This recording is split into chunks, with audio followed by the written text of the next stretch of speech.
दोस्तों, मेरा नाम राहुल है और मैं बेंगलुरु का रहने वाला हूँ। आज जो डरावनी कहानी मैं आप लोगों के साथ शेयर करने जा रहा हूँ वो मेरे जीवन में हुई एक बहुत ही भयंकर और डरावनी घटना के बारे में है।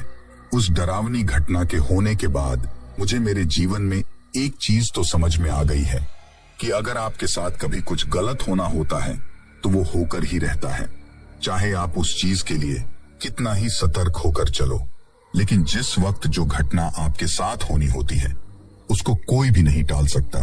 ऐसा ही कुछ एक दिन मेरी जिंदगी में भी हुआ था। दरअसल मैं आपको बता दूं कि मैं बेंगलुरु में रहकर आर्किटेक्ट का काम किया करता हूं और आज जो डरावनी घटना मैं आप लोगों को बताने जा रहा हूं वो आज से लगभग 2 साल पहले की है। उस वक्त मेरी नई नई ही शादी हुई थी। मेरी शादी को हुए अभी लगभग 6 महीने ही हुए थे, लेकिन शादी के लगभग 1 महीने बाद ही मैं मेरी वाइफ को लेकर मेरे गांव से बेंगलुरु आ गया था और हम दोनों एक साथ बेंगलुरु के ही एक फ्लैट में रहते थे। एक बार मेरे घर से मेरे पास फोन आता है कि घर पर कोई छोटा सा प्रोग्राम है जिसमें कि हम लोगों को गांव आना है। अब इस बात की खबर मुझे लगभग 1 हफ्ते पहले ही चल चुकी थी, क्योंकि मेरे पास मेरी मम्मी का 1 हफ्ते पहले ही फोन आ गया था और उन्होंने मुझे बता दिया था कि घर पर इतनी तारीख का प्रोग्राम है तो उससे 1 दिन पहले तुमको अपनी वाइफ को लेकर यहाँ पर पहुंच जाना है। अब मेरा जो गांव था वो बेंगलुरु से लगभग 300 किलोमीटर दूर था और वहां पर नेटवर्क जैसी मूलभूत आवश्यकताओं की भी बहुत ही ज्यादा कमी थी। कहने को तो वहां पर नेटवर्क था, लेकिन सिर्फ नाम मात्र का ही। मेरा वो गांव शहर की सभी आधुनिक सुविधाओं से पिछड़ा हुआ था और इसी वजह से मुझे हमेशा हमेशा के लिए यहाँ शहर में ही सेटल होना पड़ा था, क्योंकि गांव में रहकर मैं मेरा वो काम नहीं कर पा रहा था जो कि मैं शहर में रहकर कर पा रहा हूँ। अब गांव जाने के लिए मैं हमेशा ट्रेन से जाना ही पसंद किया करता था, क्योंकि मेरे गांव से लगभग 15 किलोमीटर दूर ही एक रेलवे स्टेशन है जहां से बेंगलुरु से आने वाली एक लोकल ट्रेन गुजरती है और उसी ट्रेन से मैं अक्सर अपने गांव आने जाने का काम किया करता था। वो ट्रेन हमेशा शाम के 6 बजे के वक्त शहर से रवाना होती थी और रात के लगभग 11 बजे के आसपास में मुझे मेरे गांव के पास वाले उस रेलवे स्टेशन पर उतार दिया करती थी। अब जिस दिन मेरे साथ वो डरावनी घटना हुई थी वो उस दिन की बात है जब मैं अपनी वाइफ को लेकर अपने गांव के लिए निकला था। उस दिन हम लोग शाम के 5 बजे के वक्त ही हमारे फ्लैट से रेलवे स्टेशन के लिए निकल गए थे और शाम के लगभग 5:30 बजे के वक्त से ही हम हमारी 6 बजे वाली ट्रेन के आने का इंतजार कर रहे थे। कुछ ही देर इंतजार करने के बाद शाम के 6 बजे वाली ट्रेन रेलवे स्टेशन पर आ जाती है। ट्रेन के आते ही हम लोग हमारी जो सीट बुक की हुई थी उस सीट पर जाकर बैठ जाते हैं और तय समय पर ट्रेन अपनी मंजिल के लिए रवाना भी हो जाती है। ट्रेन के साथ साथ हम लोग भी अपनी मंजिल की ओर बढ़ रहे थे। अभी ट्रेन को चले लगभग 1 घंटे का ही समय हुआ था कि तभी अचानक से मुझे मेरे पेट में कुछ भूख का एहसास होने लगता है, क्योंकि घर से निकलते वक्त भी मैं कुछ खाकर नहीं निकला था और ना ही मैं कुछ ऐसा खाने का सामान अपने साथ लेकर आया था जिसको निकाल कर मैं इस वक्त खा सकता था। इसी वजह से मैं ट्रेन में बैठे बैठे जब मेरी वाइफ से बातें कर रहा था तो मैं उससे कहता हूँ कि मुझे तो थोड़ी भूख सी लगी है, आगे चलकर अगर किसी स्टेशन पर ट्रेन रुके तो मुझे बता देना, मैं अपने लिए कुछ खाने का सामान लेकर आऊंगा। मेरे ऐसा कहने पर मेरी वाइफ मुझसे कहती हैं कि भूख तो मुझे भी लगी है, तो जब आप अपने लिए कुछ खाने के लिए लेकर आओ तो मेरे लिए भी ले आना। तो फिर हम लोग ऐसे ही बातें करते करते अभी अपने सफर को काट ही रहे थे कि तभी हमें हमारी बोगी में पीछे की तरफ से एक आवाज सुनाई देती है, चाय, गर्मा गर्म चाय, चाय ले लो चाय, मसाले वाली चाय। इस आवाज को सुनते ही मेरी वाइफ मुझसे कहती है कि शायद कोई चाय बेचने वाला ट्रेन में आ गया है। जब वो मुझे ऐसा कहती हैं तो मैं उससे कहता हूं कि बेचने वाला नहीं, ये तो मुझे कोई बेचने वाली लग रही है, क्योंकि उस वक्त वो आवाज किसी औरत की तरह लग रही थी। उस आवाज को सुनकर ऐसा लग रहा था कि जैसे कोई औरत चाय बेच रही हो। कुछ ही देर में वो आवाज हमारे काफी ज्यादा करीब आने लगती है और उस आवाज के साथ साथ एक औरत भी हमारी तरफ आ रही थी, जिसने अपने एक हाथ में एक बड़ी सी केतली ले रखी थी और दूसरे हाथ में एक छोटे गिलासों का पैकेट ले रखा था। जब वो हम लोगों के पास आती है तो हमसे भी पूछती हैं कि साहब चाय पियोगे क्या? तो मैं उससे पूछता हूँ कि क्या चाय के साथ साथ तुम्हारे पास कुछ और भी खाने के लिए है। जब मैंने उससे ऐसा पूछा तो वो बड़ी ही खुश होते हुए मुझसे कहती हैं कि मेरे पास तो खाने के लिए ऐसी चीज है जिनको कि आप खा ही नहीं पाओगे। तो मैं भी उससे काफी ज्यादा उत्साहित होते हुए पूछता हूँ कि क्यों, ऐसा क्या है तुम्हारे पास। तो वो कहती हैं कि अगर तुमने खाने वाली चीजों को देख लिया तो तुम्हारी आंखें फटी की फटी रह जाएंगी और तुम कभी सोच भी नहीं पाओगे कि एक चाय बेचने वाली औरत ऐसी चीज भी बेच सकती है। जब उसने मुझे ऐसा कहा तो मुझे लगा कि शायद वो कोई नशे पते की चीजों के बारे में बात कर रही है। अक्सर ऐसे लोग कई नशीले पदार्थ ट्रेन में सफर करने वाले लोगों को चाय नाश्ते के बहाने बेच देते हैं। उस वक्त मैं उससे कहता हूं कि अरे नहीं नहीं, मुझे तो ऐसा कुछ भी नहीं चाहिए। तुम्हारे पास अगर चाय है तो तुम मुझे सिर्फ चाय ही दे दो। मेरे ऐसा कहने पर वो चाय बेचने वाली औरत 2 छोटे छोटे गिलासों में चाय डालती है और फिर हम दोनों को पकड़ाकर हमसे पैसे लेकर वहां से थोड़ी आगे की तरफ निकल जाती है। अभी मैं अपने चाय वाले गिलास को साइड में रखकर जो उस औरत ने छुट्टे पैसे वापस दिए थे उन पैसों को अपने पर्स में डाल ही रहा था कि तभी अचानक से मेरी वाइफ काफी तेज उल्टी करने के जैसा करती है। उसको ऐसा करते हुए देखकर मैं उससे पूछता हूं कि क्या हुआ। तो वो चलती हुई ट्रेन की खिड़की से अपने मुंह से बाहर की तरफ कुछ थूकती है और अपना अजीब सा मुंह बनाती है। मेरे पूछने पर वो मुझसे कहती हैं कि ये चाय है या फिर कुछ और। मुझे तो ये बिल्कुल भी चाय की तरह नहीं लग रही। फिर वो उस जाती हुई औरत को आवाज लगाकर वापस बुलाती है। मेरी पत्नी के आवाज लगाने पर वो औरत फिर से हमारी तरफ आती है, लेकिन उस औरत के हमारी तरफ आते ही मेरी वाइफ उसके ऊपर काफी तेज आवाज में भड़क जाती है और उसे कहने लगती है कि तुम जैसे लोग फालतू का सामान बेचकर लोगों से पैसे ऐंठने का काम करते हो। तुम इसे चाय कहती हो, एक बार तुम खुद इसको पीकर देखो तो पता चलेगा कि ये चाय कहने के लायक भी है या नहीं। तुमको शर्म आनी चाहिए, भोले भाले लोगों को खराब चीज बेचकर पैसे कमाती हो। अगर किसी की कोई बीमारी हो गई तो तुम्हारा तो कुछ बिगड़ने वाला है नहीं, सिर्फ पीने वाले को ही दिक्कतों का सामना करना पड़ेगा। इसके साथ साथ ही मेरी वाइफ उस औरत को पता नहीं और भी बहुत सी बातें कह देती हैं। जब मुझे लगा कि मेरी वाइफ का गुस्सा थोड़ा ज्यादा ही बढ़ रहा है तो मैं उसको शांत करने की कोशिश करता हूँ। अभी मैं मेरी वाइफ को शांत करने की कोशिश कर ही रहा था कि तभी अचानक से उस चाय बेचने वाली औरत का गुस्सा बढ़ जाता है। इतनी देर तक तो वो चुपचाप एक तक मेरी वाइफ जो कुछ भी कह रही थी वो सारी बातें सुन रही थी, लेकिन जैसे ही मैं मेरी वाइफ को शांत करने लगा तो वो बहुत तेज तेज आवाज में हम लोगों को कुछ कहने लगती है। लेकिन इस बार वो हम लोगों से हिंदी में बात नहीं कर रही थी, बल्कि वो कोई अलग ही तरह की भाषा थी जिसको उस वक्त हम लोग नहीं समझ पा रहे थे। लेकिन जिस अंदाज में वो बोल रही थी उससे हमें इतना तो पता चल गया था कि वो भी हमारे ऊपर काफी ज्यादा भड़क चुकी हैं और गुस्से में ही हम लोगों से बात कर रही हैं। लेकिन उस वक्त वो किस भाषा में बात कर रही थी ये हम लोगों को समझ में नहीं आ रहा था। लेकिन मैं बार बार उसकी तरफ भी हाथ जोड़कर उसको जाने का इशारा कर रहा था, लेकिन वो तो जाने का नाम ही नहीं ले रही थी। फिर उसने उस अजीब सी भाषा में बात करते करते ही कुछ इस तरह के इशारे करने शुरू कर दिए थे जिनको देखकर मुझे ऐसा लग रहा था कि जैसे वो हम लोगों को कोई धमकी दे रही हो। कुछ ही देर में मुझे समझ में आ गया था कि शायद वो हम लोगों को जान से मारने की धमकी दे रही है और हम लोगों की तरफ हाथों से किसी चीज को काटने के जैसा इशारा कर रही है। उस वक्त उसका चेहरा भी काफी ज्यादा लाल पीला हो गया था। उसकी आंखें गुस्से के मारे काफी ज्यादा बाहर की तरफ आ गई थीं। उसके उस डरावने रूप को देखकर उस वक्त मैं सिर्फ उसके सामने हाथ जोड़ने के अलावा कुछ भी नहीं कर पा रहा था। लेकिन अब उसका चेहरा गुस्से के मारे पूरी तरीके से बदलने लगा था और उसकी आंखों में एक अलग ही नशा दिखाई दे रहा था।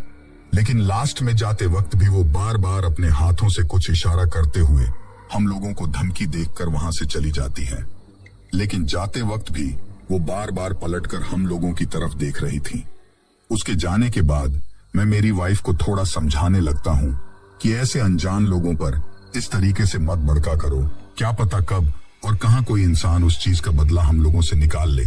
तो मेरी वाइफ मुझसे कहती है कि ये औरत हमसे क्या बदला निकालेगी, कुछ ही देर में हमारा स्टेशन आ जाएगा, हम वहां पर उतर जाएंगे और ये भी यहाँ से आगे जो स्टेशन आने वाला है वहां पर उतर जाएगी।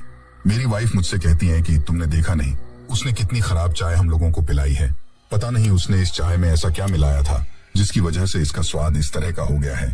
अब उस वक्त हमारी वो बातचीत वहीं पर खत्म हो जाती है और कुछ देर के लिए हम लोग शांत होकर बैठ जाते हैं। लेकिन जब हम लोग शांत होकर बैठे थे तब अचानक से ही बैठे बैठे मेरी नजरें ट्रेन की हमारी वाली बोगी में जो लोग बैठे हुए थे उन लोगों पर जाती हैं। और उन लोगों को देखकर मैं एक चीज नोटिस करता हूं। मैंने देखा कि ट्रेन में आधे से ज्यादा लोग काफी गहरी नींद में सो चुके हैं। पर उस वक्त मैंने एक चीज को नोटिस किया था कि उस वक्त सिर्फ वही लोग गहरी नींद में सोए हुए थे जो अभी कुछ देर पहले ही उस औरत से चाय लेकर पी रहे थे। यानी कि जिन जिन लोगों ने भी हमारे साथ उस औरत से चाय लेकर पी थी वो अब काफी गहरी नींद में थे। उन लोगों की शक्ल मुझे इसलिए याद है क्योंकि जिस वक्त वो औरत उस तरफ से चाय बेचते हुए आ रही थी तो मैं लगातार उसको देख रहा था। और मेरे लगातार उसको देखने का कारण ये था कि उस वक्त मुझे काफी तेज भूख लगी हुई थी, तो मैं टकटकी लगाकर उसको देखे ही जा रहा था कि कब वो मेरे पास आए और कब मैं उसके पास से कुछ खाने पीने का सामान लूं। इसी वजह से मुझे थोड़ा बहुत इस बात का अंदाजा था कि किन किन लोगों ने उस औरत से चाय लेकर पी थी। और अब जिन जिन भी लोगों ने उस औरत से चाय लेकर पी थी वो सारे के सारे लोग ही एक गहरी नींद में थे। अब ये चीज मैं देख ही रहा था कि तभी अचानक से मेरी वाइफ मुझसे कहती है कि मेरा सिर बहुत ज्यादा भारी भारी हो रहा है और मुझे नींद आने वाली हो रही है। जब मेरी वाइफ मुझे ऐसा कहती है तो मैं उससे पूछता हूँ कि तुमने उस चाय को कितना पिया था, तो वो मुझसे कहती है कि मैंने तो उसमें से सिर्फ एक बार ही पी थी और पहली बार पीते ही मुझे उसका स्वाद कुछ बहुत ही ज्यादा अजीब सा लगा था। इसी वजह से मैंने चलती ट्रेन से ही वो सारी चाय बाहर की तरफ फेंक दी थी। उसके ऐसा कहने पर मैं सोचता हूँ कि अगर मेरी वाइफ ने सिर्फ एक बार ही उस गिलास में से चाय पी थी तो क्या सिर्फ एक बार के चाय पीने से ही मेरी वाइफ को इतना ज्यादा उस चाय का असर हो रहा है कि बाकी के लोगों की तरह उसको भी नींद आने लगी है। इसका मतलब उस औरत ने सच में इस चाय में कुछ ऐसा मिलाया था जिसकी वजह से सभी लोग नशे की हालत में नींद में चले जाएं। पर उसने इन सब लोगों के साथ ऐसा क्यों किया होगा ये अब तक भी मुझे समझ में नहीं आ रहा था।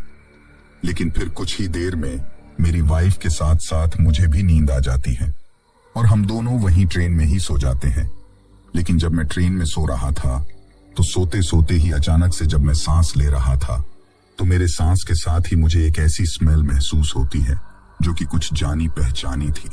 और उस स्मेल के महसूस होते ही मैं अचानक से काफी ज्यादा घबरा जाता हूँ, क्योंकि उस वक्त मुझे ऐसा लगा था कि जैसे कोई इंसान हमारे पास से होते हुए गुजरा है। पर मेरे घबराने की वजह ये नहीं थी कि कोई इंसान हमारे पास से होते हुए गुजरा है, बल्कि मेरे घबराने की वजह ये थी कि जब उस इंसान के वहां से गुजरने का एहसास मुझे होता है तो मेरे को वही स्माइल महसूस होती है जो कुछ देर पहले ही जब वो चाय बेचने वाली औरत आई थी तो उस औरत के आने पर वो स्मेल आ रही थी। यानी कि उस औरतों में से वो स्मेल आ रही थी। और अब जब मैं दोबारा सो रहा था तो फिर से उस स्मेल का मेरे आसपास महसूस होने का मतलब था कि वो औरत कहीं ना कहीं फिर से हम लोगों के आसपास में ही थी। इसी वजह से मैं अचानक से आंखें खोलकर जब ट्रेन में सभी तरफ देखता हूँ तो मुझे वो औरत कहीं पर भी दिखाई नहीं देती है। लेकिन जब मैं आंख बंद करके सो रहा था तो मुझे ऐसा एहसास हुआ था कि जैसे वो हमारे पास से ही गुजारी है। ये चीज मेरे साथ मेरे गांव का स्टेशन आने से पहले लगभग 3-4 बार होती है। यानी कि जैसे ही मैं सोने की कोशिश करता तो आंख बंद करते ही मुझे ऐसा लगता कि जैसे कोई एक साया हम लोगों के बगल से होता हुआ गुजरा है। पर जैसे ही मैं आंखें खोलकर देखता था तो मुझे ट्रेन की बोगी में कहीं पर भी कुछ भी दिखाई नहीं देता था। शुरू में तो मैं उस चीज को नजरअंदाज करता हूँ, लेकिन जब वो चीज बार बार मेरे साथ होने लगी थी तो उसके बाद मैंने सोना ही छोड़ दिया था। यानी कि मैं उठकर वहीं सीट पर ही बैठ गया था। लगभग 1 से 1.5 घंटे के इंतजार के बाद मेरे गांव के बगल वाला वो स्टेशन आ जाता है जहां पर हम लोगों को उतरना था। इसी वजह से मैं मेरी वाइफ को नींद से उठाता हूँ और उससे कहता हूँ कि चलो स्टेशन आ गया है, अब हम लोगों को नीचे उतरना है। फिर उसके बाद हम लोग हमारा सामान लेकर स्टेशन पर उतर जाते हैं। अब हम लोग स्टेशन पर उतरकर थोड़ी दूर लगभग 10 से 15 कदम चले ही थे कि तभी अचानक से हमें पीछे से ऐसी आवाज सुनाई देती है कि अरे रुको, मुझे भी तो अपने साथ लेते चलो, मुझे यहाँ अकेला छोड़कर कहाँ जा रहे हो। जैसे ही मुझे वो आवाज सुनाई दी तो मैं अचानक से मेरी वाइफ की तरफ देखता हूँ। पर जिस तरीके से मैं मेरी वाइफ की तरफ देखता हूँ वैसे ही मेरी वाइफ भी अचानक से मेरी तरफ देखती है और वो मुझसे पूछती है कि क्या तुम्हें भी वही सुनाई दिया जो मुझे सुनाई दिया है। तो मैं भी उसे कहता हूं कि हाँ, मुझे भी एक आवाज सुनाई दी है पीछे से। लेकिन हमारे चौंकने का कारण ये नहीं था कि हमें कोई आवाज सुनाई दी थी, बल्कि हमारे चौंकने का कारण ये था कि वो आवाज कुछ जानी पहचानी सी थी और वो आवाज उस चाय बेचने वाली औरत की आवाज की तरह ही लग रही थी जो कि हम लोगों को चाय देते वक्त हम लोगों से बात कर रही थी। लेकिन जब हम दोनों ने पलटकर पीछे की तरफ देखा तो हमें उस पूरे स्टेशन पर वो औरत कहीं पर भी दिखाई नहीं देती है। उसके बाद मेरी वाइफ मुझसे कहती है कि वो औरत इतनी दूर क्या लेने के लिए आई होगी। वो तो एक स्टेशन से चढ़कर दूसरे स्टेशन पर ही उतर जाती है और फिर उस तरफ से आने वाले ट्रेन में चढ़कर वापस से चाय बेचते हुए उस तरफ वाले स्टेशन पर चली जाती है। उसको इस सुनसान गांव वाले स्टेशन पर आकर क्या करना होगा। अभी हम लोग इस तरह की बातें करते हुए स्टेशन पर ही लगी हुई एक लोहे की कुर्सी पर बैठ जाते हैं। उस वक्त हम लोगों के साथ उस स्टेशन पर लगभग 4-5 लोग और उतरे थे, क्योंकि रात का वक्त था और गांव के उस छोटे से स्टेशन पर इतनी ज्यादा कोई सवारियां नहीं उतरती थीं। अब कुछ ही देर बाद में वो ट्रेन फिर से वहां से रवाना होकर अपने आगे की मंजिल की तरफ निकल जाती है और उस ट्रेन के जाते ही वो पूरा स्टेशन फिर से सुनसान हो जाता है। उस वक्त तक रात के लगभग 11:15 बज चुके थे। उस रेलवे स्टेशन पर सिर्फ 4-5 बल्ब की रोशनी के अलावा बाकी कहीं पर भी कोई भी रोशनी दिखाई नहीं दे रही थी और चारों तरफ सिर्फ गाना अंधेरा ही नजर आ रहा था। अब मैं उस लोहे की कुर्सी पर बैठा बैठा अपनी मम्मी को फोन लगाता हूँ और उनसे कहता हूँ कि आप किसी को स्टेशन पर भेज दीजिए। हम लोग स्टेशन पर उतर चुके हैं। तो उन्होंने हमें लगभग आधे घंटा यहीं पर बैठे रहकर इंतजार करने के लिए कहा और हमसे कहा कि कुछ ही देर में तुम्हारे पास तुमको लेने के लिए घर से कोई ना कोई पहुंच जाएगा। अभी हम लोग वहां पर बैठे ही थे कि तबीयत अचानक से मुझे टॉयलेट जाने की जरूरत महसूस होती है। इसी वजह से मैं मेरी वाइफ से कहता हूँ कि तुम थोड़ी देर यहाँ पर बैठो, मैं अभी 2 मिनट में टॉयलेट करके वापस आया। तो मेरी वाइफ मुझसे कहती है कि मैं इतनी रात को यहाँ पर अकेली बैठी नहीं रह सकती, तुम घर पर जाकर ही कर लेना। तो मैं उससे कहता हूँ कि तुम कैसी बातें कर रहे हो, अभी हमें घर पहुंचने में लगभग 1 घंटे का समय लग जाएगा और मैं तब तक कंट्रोल नहीं कर सकता। इसी वजह से मेरी वाइफ मुझसे कहती है कि ठीक है, थोड़ा जल्दी आना। तो मैं मेरी वाइफ को जल्दी आने का कहकर वहां से उठकर रेलवे स्टेशन की पटरियों को पार करके दूसरी तरफ टॉयलेट करने के लिए चला जाता हूँ। अभी मैं एक कोने में खड़ा होकर टॉयलेट कर ही रहा था कि तभी अचानक से मुझे मेरे कानों में कुछ ऐसा सुनाई देता है जिसको सुनते ही मेरी टॉयलेट बीच में ही बंद हो गई थी, क्योंकि उस आवाज को सुनते ही मुझे इतना भयंकर डर लगा था कि मैंने सोच लिया था कि शायद आज हम लोगों के साथ कुछ गलत होने वाला है। क्योंकि अभी मैं वहां पर खड़ा खड़ा टॉयलेट कर ही रहा था कि तभी मुझे मेरे बगल में ही थोड़ी दूर से एक आवाज सुनाई देती है और जैसे ही वो आवाज मुझे सुनाई देती है तो अचानक से मैं उस तरफ पलट कर देखता हूँ। जब मैं उस तरफ पलट कर देखता हूँ तो मुझे दिखाई देता है कि उन रेलवे स्टेशन की पटरियों पर ही मेरे से बहुत दूर एक अंधेरे की तरफ जाते हुए मुझे कोई दिखाई दे रहा है और उसी तरफ से वो आवाज आ रही थी। लेकिन जब मैं गौर से उस शख्स को देखने की कोशिश करता हूँ तो थोड़ी ही देर में मुझे समझ में आ जाता है कि ये तो वही औरत है जो उस ट्रेन में चाय बेच रही थी, जिसके साथ मेरी वाइफ का झगड़ा हुआ था। क्योंकि उस वक्त मुझे उस रात के घने अंधेरे में उसने अपने हाथ में जो बड़ी सी केतली ले रखी थी वो चाय की केतली दिखाई देती है और वो उस तरफ अंधेरे में जाते हुए भी जोर जोर से आवाज लगा रही थी कि चाय ले लो, चाय, गर्मा गर्म चाय, मसाले वाली चाय। अब उसको इस तरह से आवाज लगाते हुए उस अंधेरे की तरफ जाते हुए देखकर मैं काफी ज्यादा घबरा जाता हूँ, क्योंकि भला वो औरत यहाँ इस गांव के सुनसान स्टेशन पर किसको चाय बेच रही थी, ये मुझे बिल्कुल भी समझ में नहीं आ रहा था। इसी वजह से मैं वहीं की वहीं से दबे कदमों के साथ भागते हुए अपनी वाइफ की तरफ जाने लगता हूँ। लेकिन जब मैं उस तरफ जा रहा था तो दूर से ही मुझे जाते वक्त वो लोहे की बेंच दिखाई देती है, जिसके ऊपर अभी थोड़ी देर पहले मैं मेरी वाइफ को बैठा हुआ छोड़कर आया था। लेकिन अब जब मैं उस बेंच को देखता हूँ तो मेरी वाइफ मुझे वहां पर बैठी हुई दिखाई नहीं देती है और मैं भागते हुए उस बेंच की तरफ जाता हूँ। तो बेंच के पास जाने के बाद मुझे दिखाई देता है कि वहां पर सिर्फ हमारा सामान का बैग ही रखा हुआ है, लेकिन मेरी वाइफ उस जगह पर नहीं है। अब मैं चारों तरफ पलट कर देखता हूँ लेकिन दूर दूर तक मुझे मेरी वाइफ कहीं पर भी दिखाई नहीं दे रही थी। लेकिन फिर अचानक से नीचे पटरियों की तरफ मेरी नजर जाती है और मैं देखता हूं कि मेरी वाइफ उन पटरियों की तरफ चलते हुए जा रही हैं। तो मैं तेज कदमों के साथ भागते हुए उसके पीछे की तरफ जाता हूं और उसे आवाज लगाते हुए उसको रोकने की कोशिश करता हूं। लेकिन उस वक्त उसको देखकर ऐसा लग रहा था कि जैसे उसको मेरी आवाज सुनाई ही ना दे रही हो। तभी मैं नीचे पटरियों पर उतरकर पटरियों पर दौड़ता हुआ उसके पास जाता हूं और जब वो आगे आगे चल रही थी तो अचानक से उसके कंधे पर हाथ रखता हूं और उसको रोकता हूं। पर जैसे ही मैं उसके कंधे पर हाथ रखता हूं तो उसके मुंह से आवाज निकलती है कि चाय ले लो, चाय, गर्मा गर्म चाय, मसाले वाली चाय। अब ये आवाज सुनते ही मेरा शरीर थर थर कांपने लगा था, क्योंकि वो आवाज मेरी वाइफ की नहीं थी, बल्कि वो आवाज उसी औरत की थी जो अभी कुछ देर पहले मुझे उस अंधेरे की तरफ जाती हुई दिखाई दी थी और जो ट्रेन में भी हम लोगों को मिली थी। अब मेरा उसके कंधे पर हाथ रखते ही पहले तो वो उस तरह से जोर जोर से पुकारती है और फिर अचानक से मेरी तरफ पलटती है। लेकिन उसके पलटते ही मुझे इतना भयंकर झटका लगता है कि मैं डर के मारे उछलकर वहीं पटरियों पर ही गिर जाता हूं, क्योंकि पीछे से देखने पर तो वो मेरी वाइफ की तरह दिखाई दे रही थी। लेकिन जैसे ही वो मेरी तरफ पलटी तो वो मेरी वाइफ नहीं थी, बल्कि वो तो वही डरावनी औरत थी जो कि ट्रेन में हम लोगों को चाय बेच रही थी। अब मेरी तरफ पलटते ही वो अजीब तरीके से मुस्कुराती है, लेकिन उसके मेरी तरफ पलटते ही मैं उछलकर नीचे गिर जाता हूं।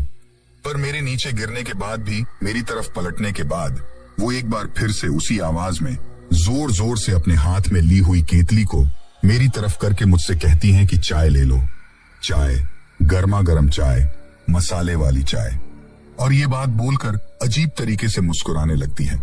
उस वक्त मुझे समझ में आ गया था कि ये कोई साधारण औरत नहीं है, क्योंकि अभी कुछ ही देर पहले तो ये मुझे पीछे की तरफ से मेरी वाइफ की तरह दिखाई दे रही थी और अब आगे से इसका ये रूप मुझे दिख रहा है। लेकिन उस वक्त मैं ये सोच रहा था कि अगर ये मेरी वाइफ नहीं है तो फिर मेरी वाइफ कहाँ है, क्योंकि उस वक्त वो वहां उस लोहे की बेंच पर भी बैठी हुई नहीं मिली थी। अब मुझे उसकी काफी ज्यादा चिंता हो रही थी।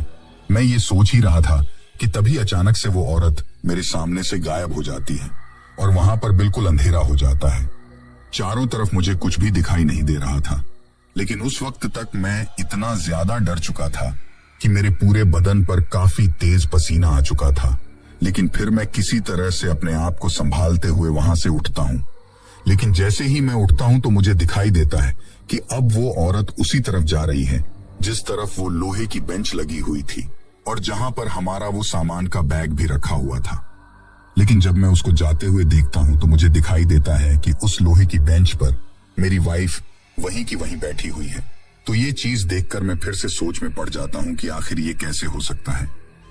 अभी कुछ देर पहले तो जब मैं उस तरफ गया था तो वो लोहे की बेंच मुझे पूरी की पूरी खाली ही दिखाई दी थी, लेकिन अब मेरी वाइफ उस बेंच पर बैठी हुई है।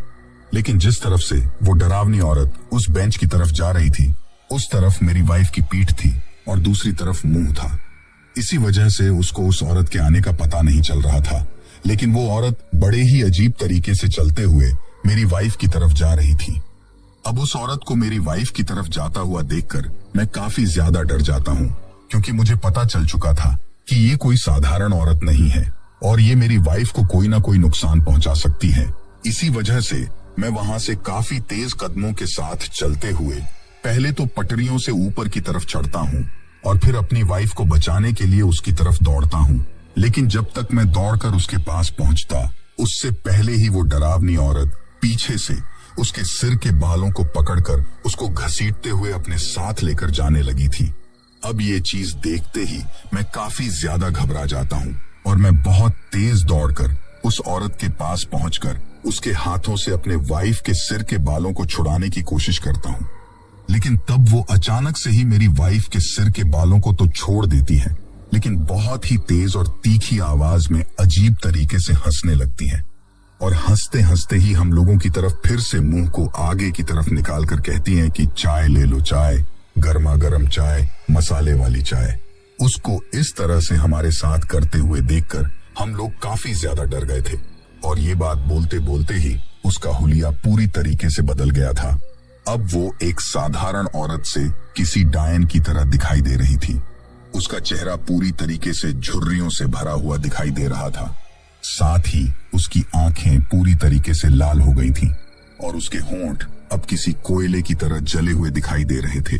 साथ ही उसके शरीर की भी त्वचा पूरी तरीके से बदल गई थी और उसने एक बहुत ही विकराल और डरावनी डायन का रूप ले लिया था। उसका वो रूप देखते ही हम लोग थर थर कांपने लगे थे। तभी वो हम लोगों से कहती हैं कि तुम लोगों ने मेरे साथ ट्रेन में वो बदतमीजी करके सही नहीं किया। अगर तुम लोगों को चाय अच्छी नहीं लगी थी तो तुम मुझे आराम से भी कह सकते थे, लेकिन तुमने सभी के सामने मेरी बेइज्जती की। तुम लोगों के इतना जोर से चिल्लाकर कहने की वजह से बाद में किसी ने भी मेरे से चाय नहीं ली। तुमको पता भी है कि मेरा कितना बड़ा नुकसान हुआ है।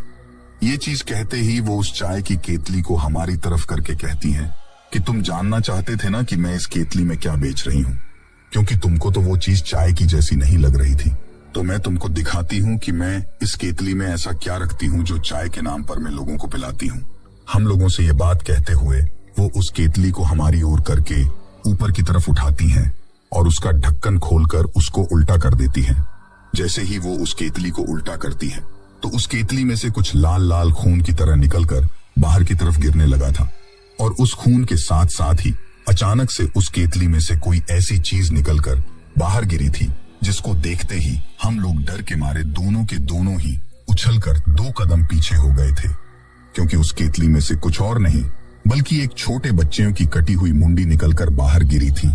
और उस मुंडी को देखकर ऐसा लग रहा था कि जैसे उस बच्चे की उम्र यही कोई 2.5 से 3 साल की रही होगी और उस कटी हुई मुंडी को उसने उस केतली में उस खून में डुबो रखा था और उस खून को ही वो चाय के रूप में लोगों को पिला रही थी। अब ये चीज देखते ही हम लोग बहुत ज्यादा डर गए थे। मेरी तो उस वक्त ये हालत हो गई थी कि मुझको ऐसा लग रहा था कि जैसे डर के मारे मुझे यहीं पर ही हार्ट अटैक आ जाएगा, क्योंकि उस वक्त उस रात के घने अंधेरे में उस सुनसान रेलवे स्टेशन पर हम लोगों के साथ जब वो घटना हो रही थी तो वहां पर आसपास में कोई भी नहीं था। उस वक्त हम लोगों को वो सब काफी ज्यादा भयानक लग रहा था। फिर उसके बाद वो डायन हम लोगों से कहती है कि इस बच्चे की तरह ही अब मैं तुम लोगों को मारकर तुम्हारी मुंडी को भी ऐसे ही इस केतली में डालकर तुम्हारे खून की लोगों को चाय पिलाऊंगी और तुम्हारे खून से बनी हुई चाय तो काफी ज्यादा स्वादिष्ट बनेगी। ये कहकर वो अजीब तरीके से हंसने लगती है।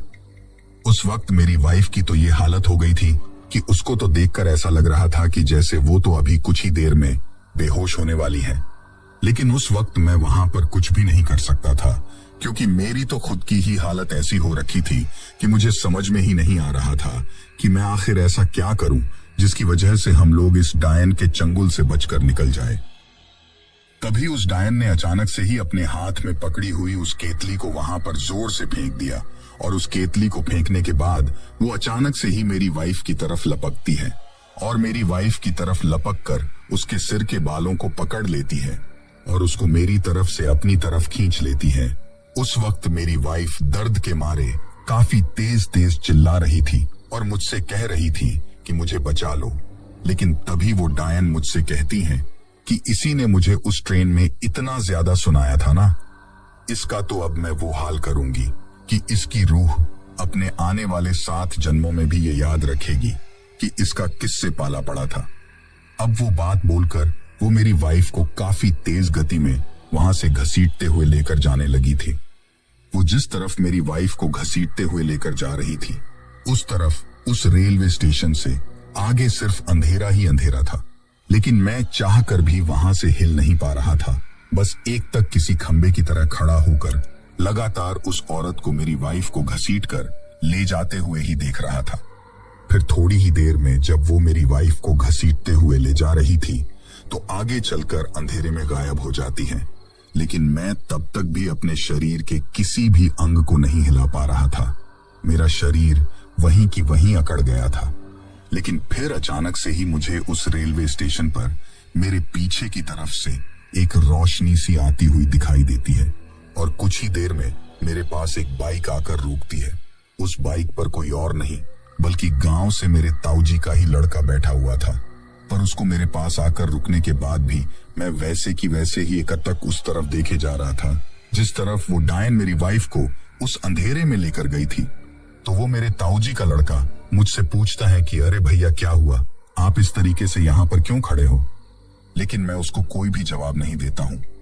फिर वो अचानक से मेरे हाथ लगाकर मुझको हिलाता है और उसके हिलाते ही मैं थोड़ा होश में आता हूँ, मेरे शरीर में हलचल होती है और उसके बाद मैं उसको वहां पर हुई सारी घटना बताता हूँ कि किस तरह से वो डायन मेरी वाइफ को उस अंधेरे की तरफ लेकर चली गई है। ये बात भी मैं उसको बताता हूँ। मेरे मुंह से वो सारी बातें सुनकर वो भी काफी ज्यादा घबरा गया था, लेकिन फिर वो मुझसे कहता है कि आप बाइक पर पीछे बैठो, हम आगे चलकर देखते हैं। उसके बाद मैं उसके साथ बाइक पर बैठकर उस तरफ अंधेरे में जाने लगता हूँ जिस तरह वो डायन मेरी वाइफ को घसीटते हुए लेकर जा रही थी। अभी हम लोग वहां से लगभग 1 से 1.5 किलोमीटर आगे आए ही थे कि तभी बाइक की हेडलाइट की रोशनी में हमें वो डरावनी औरत जाते हुए दिखाई देती है और उसने अपने हाथ से किसी चीज को भी पकड़ रखा था और वो उसको घसीटते हुए लेकर जा रही थी। वो कोई और नहीं बल्कि मेरी वाइफ ही थी। तभी हम लोग हमारी बाइक को दौड़ाते हुए उसके पास जाते हैं, लेकिन उसके पास जाते वक्त हम लोगों को डर भी काफी ज्यादा लग रहा था और मैं बाइक पर चलते हुए ही मेरे ताऊजी के लड़के से पूछ रहा था कि आखिर हम लोग उस डायन के चंगुल से तेरी भाभी को कैसे छुड़ाएंगे। तो वो मुझसे कहता है कि भैया आप उसकी टेंशन मत लो, मेरे पास कुछ ऐसा उपाय है जिससे वो डायन हमारा कुछ बिगाड़ भी नहीं पाएगी और हम लोग भाभी को बड़ी ही आसानी से उससे छुड़ा कर ले आएंगे। फिर चलती हुई बाइक पर वो मुझसे कहता है कि मेरे हाथ की एक बाजू पर ताबीज बना हुआ है, आप उसको खोल लीजिए और उस ताबीज को खोलकर मुझको पकड़ा दीजिए। उस वक्त मुझे कुछ भी समझ में नहीं आ रहा था कि वो क्या करने वाला है, लेकिन जैसा वो कहता है उस वक्त मैं वैसा ही करता हूँ। फिर हम लोग उस डायन के पास जाकर अपनी बाइक को अचानक से रोक देते हैं, पर बाइक को रोकने से पहले मेरे ताऊजी के लड़के ने मुझसे कहा था कि आप उस डायन को अपनी बातों में उलझाने की कोशिश करना, उसके डरावने रूप को देखकर आप डरना मत बल्कि उसका सामना करना, और तब तक मैं किसी तरह से भाभी को उसके चंगुल से छुड़ा लूंगा। फिर हम लोग वहां पर पहुंचने के बाद बिल्कुल वैसा ही करते हैं। उस जगह पर जाने के बाद वो डायन मुझको देखकर मेरी तरफ अपने जबड़े को फाड़कर हंसती है और मुझसे कहती है कि तू फिर आ गया। तभी मैं उससे कहता हूं कि मैं तुमको मेरी वाइफ को इस तरीके से मारने के लिए लेकर नहीं जाने दूंगा। अभी मैं उसको इस तरह से बातों में उलझाने की कोशिश कर ही रहा था कि तभी अचानक से मेरे साथ जो मेरे ताऊजी का लड़का था वो पीछे की तरफ से जाकर उस डायन के गले में उस ताबीज को उलझा देता है और उस ताबीज के उसके गले में पड़ते ही उस डायन ने अपने हाथ से मेरी वाइफ के जो सिर के बाल पकड़ रखे थे उनको छोड़ दिया था और वो वहां पर अजीब तरीके से झटपटाने लगी थी। वो उस वक्त इस तरीके से झटपटा रही थी जैसे कि उसको कोई बिजली का करंट लग रहा हो। लेकिन तभी मेरा ताऊजी का लड़का मुझसे कहता है कि फटाफट निकलो यहाँ से, और वो बाइक को स्टार्ट करके बाइक को वापस घुमाता है और फिर पहले तो मैं मेरी वैफे को बाइक पर बैठाता हूँ, उसके बाद उसको पकड़कर मैं बाइक पर बैठ जाता हूँ और फिर हम लोग बाइक को जितना तेज रफ्तार में हो सकता था भगाते हुए वहां से निकल जाते हैं। लेकिन जब हम लोग वहां से निकले थे तो मैंने पीछे की तरफ पलटकर देखा था कि वो डायन अब नीचे जमीन पर गिर चुकी थी और अजीब तरीके से झटपटा रही थी। लेकिन उस वक्त तक मेरी वाइफ का शरीर पूरी तरीके जगह जगह से छील चुका था और उसकी वजह से उसको काफी ज्यादा दर्द हो रहा था। फिर रास्ते में चलते वक्त मैं मेरे ताऊजी के लड़के से पूछता हूँ कि तुमने तो अपना ताबीज उस डायन के गले पर डाल दिया, तो फिर अब तुम्हारा क्या होगा। तो वो मुझसे कहता है कि चिंता की कोई बात नहीं है, मेरे पास पीर बाबा के दिए हुए 2 ताबीज हैं, जिनमें से एक को मैंने मेरी कमर पर बांध रखा है और एक मेरे हाथ पर बंधा हुआ था।